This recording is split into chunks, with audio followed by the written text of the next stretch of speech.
আসসালামু আলাইকুম, সবাই কেমন আছেন? আশা করি যে যেখানে আছেন সবাই অনেক ভালো আছেন এবং সুস্থ আছেন। আলহামদুলিল্লাহ আমরা অনেক ভালো আছি। এনায়ামুজ ব্লগ থেকে আরও একটা নতুন দিনে নতুন ভিলেজ লাইফস্টাইল ব্লগ ভিডিও নিয়ে আপনাদের মাঝে চলে আসলাম। আশা করি প্রতিদিনের মতোই ভালো লাগবে। ভিডিও শুরুতে একটা লাইক চেয়ে নিব, একটা লাইক দিয়ে পুরো ব্লগটির সাথেই থাকার অনুরোধ রইল।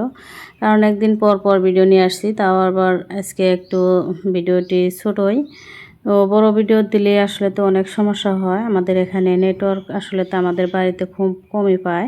তার জন্য অনেক সময় দেখা যায় বড় ভিডিও দিলে নেটওয়ার্কের কারণে ভিডিও যায় না, সারা দিন লেগে যায়। তার জন্য ভাবলাম যে ছোট ভিডিও দিয়ে, যেহেতু আগে থেকে এডিট করা নাই তার জন্য। তো এখন দিনের 11:30 বাজে, ইনাকে স্কুলে পাঠিয়ে দিয়ে এখন কিন্তু আমি সমস্ত কাজ করে এডিট করে তারপরে যে ভয়েস দিতে বসছি। তো আসলে তো অনেক কষ্টকর হয়ে গেছে এখন ভিডিও দেওয়া। আর ওয়াচ টাইমের দেখলে তো আরও ইচ্ছে করে না যে ভিডিও বানাবো বা ভিডিও দিব। তারপর এত পরিশ্রম করে এত দূর আইসাও ছেড়েও দিতে পারতাইছি না। তো আসলে কি করব বুঝতে পারতাইছি না। তো এখন আর ভালো লাগে না, তো মনটা খারাপ হয়ে যায় ভিউজ আর ওয়াচ টাইম দেখে।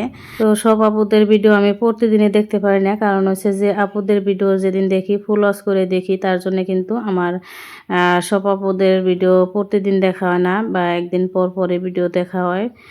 কারণ এত কষ্ট করে আর কি ভিডিও বানাই, তো আমি ভাবি যে ফুল ওয়াচ করে না দিলে কিন্তু আপুদের আমার মতো অবস্থা হবে। তো আমার না দেখেও কিন্তু আপুদের যদি আমার জন্য একটু উপকার হয়, তার জন্য কিন্তু আমি আপুদের ভিডিও ফুল ওয়াচ করে দেখি। যেহেতু ছোট্ট একটা কমেন্ট করে আমি রেখে দিই, যেহেতু আমরা অনেক ব্যস্ততার মধ্যে থাকি, অনেক কাজ বাজ করি, বা তখন আর কি ভিডিওটি অন করে রেখে দেই। তো এই যে আমি সকালে রান্না করে নিয়েছি, দেখতে পারছিলেন সকালবেলা, যেহেতু টাটকা একদম সবজি আর হচ্ছে মাছ নিয়ে আসছিল, কমলকাট মাছ আর লাউ দুমড়া আর হচ্ছে বেগুন নিয়ে আসছিল। তো লাউটা আমি রান্না করছি, লাউটা একদমই কচি ছিল। কমলকাট মাছ দিয়ে লাউ রান্না করলাম। আর এই তো রান্না শেষ করে কিন্তু আমি চাটা বসাই দিচ্ছি। সবাই চা খেয়ে নিছে, তো আমি আর কি চা খাই নাই। তো একটু চা খাইতে মন চাইলো, যেহেতু সকালে চা খেয়ে অভ্যাস, তো ভাবছিলাম খাবো না, তারপরেও কিন্তু না খেয়ে থাকতে পারলাম না। তো একটু চা বানাই নিলাম, সাথে যে রান্নার চুলার পাড়টা আর কি ভালো করে আমি পরিষ্কার করে নিলাম। তো প্রতিদিনই যে কাজগুলো আর কি আমি করে রাখি, রান্নাটা বসাই দিয়েই করি। আজকে আবার একটু তাড়াহুড়া থাকে, যেহেতু সকালবেলা প্রতিদিনই একইভাবে কাজ করা যায় না গুছাইয়া। তো অনেক আপুরা দেখি অনেক সুন্দর করে গুছাইয়া কাজ করে, তো আমাদের কিন্তু তেমন হয় না আসলে।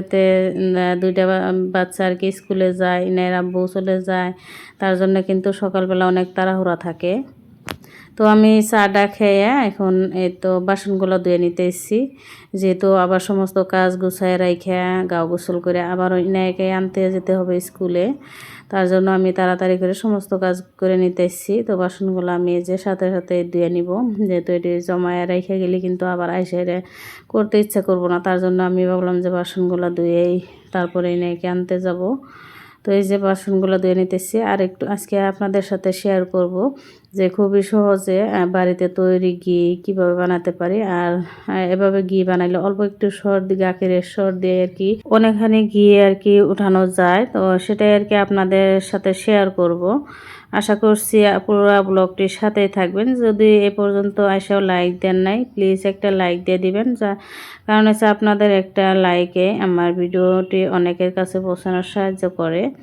তো তো এখানে যে দেখতে পাচ্ছেন আমি পিঠা বানাই নিতেছি। এখন হচ্ছে সন্ধ্যাবেলা, বিকেলবেলা। তো সন্ধ্যার সময়ে বলা যায়, একটু সন্ধ্যা সন্ধ্যা, বিকেলবেলাও না সন্ধ্যাও না, তো আজানের আগ দিয়ে আর কি। তো আমি এগুলা গুলে গাখীর আনতে গেছিলাম, তো এসে দেখি আমার ভাবি আসছে একটা। আমাদের এই যে বাবির বাসা যে যাই, বাবির বাসা কিন্তু আপনাদের সাথে শেয়ারও করি। ড্রাগনের ডাল আনছিলাম, যে মনে আছে কি আপনাদের? তো সেবারে ভাবি আর বাইদেও আসছে সাথে, বাবির ননদ। তো তাদের জন্য আর কি তো চা বানাই নিলাম। আমরা চা বানাই খাইতামই, তো আমি এই আটাটা গুলে রেখে গেছিলাম পিঠা বানানোর জন্য। তো খুবই সুন্দর পিঠা হয় আটা দিয়া, খালি যে রুটি বানানো আটা যেটা আছে গমে, তো ওইটা দিয়া।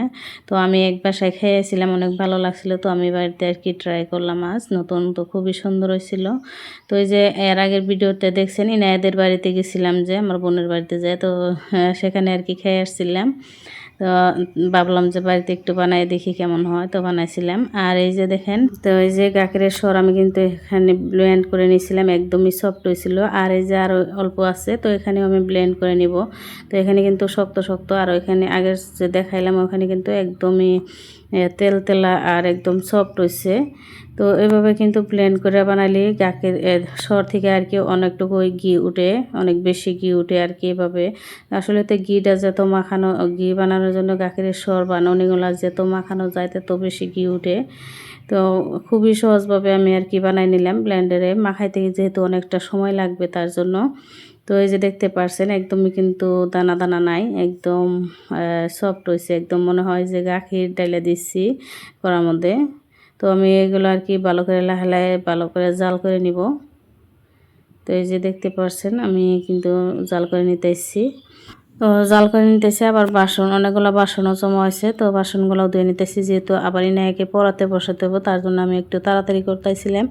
তাই আর কি যে গাখীরের এইটা ঘি বানানোর সময় একটু রাইখে আসছিলাম, অল্প একটু নাড়া ধরছে। তো রাইখে আবার নাড়াও দিতেছি, আবার বাসনও দিতেছি। এভাবে আর কি কাজগুলো আমি তাড়াতাড়ি যত সম্ভব তাড়াতাড়ি করার চেষ্টা করতেছি, যেহেতু এনাকে আবার পড়াতে বসাবো তাই। আর এখানে যে দেখতে পাচ্ছেন দই, আগের দিন আর কি আমার বড় যা দই দিয়ে গেছিলো, তো এনারা আব্বু খাইছে। তো এখন একটু ভাবলাম যে আমি খেয়ে নেই। ভিডিওটি দেখতে দেখতে যারা যারা এই পর্যন্ত আমার সাথে আছেন তাদেরকে জানাই অসংখ্য অসংখ্য ধন্যবাদ। তো সবার সুস্থতা কামনা করে আজকে এখানে বিদায় নিচ্ছি। আল্লাহ হাফিজ।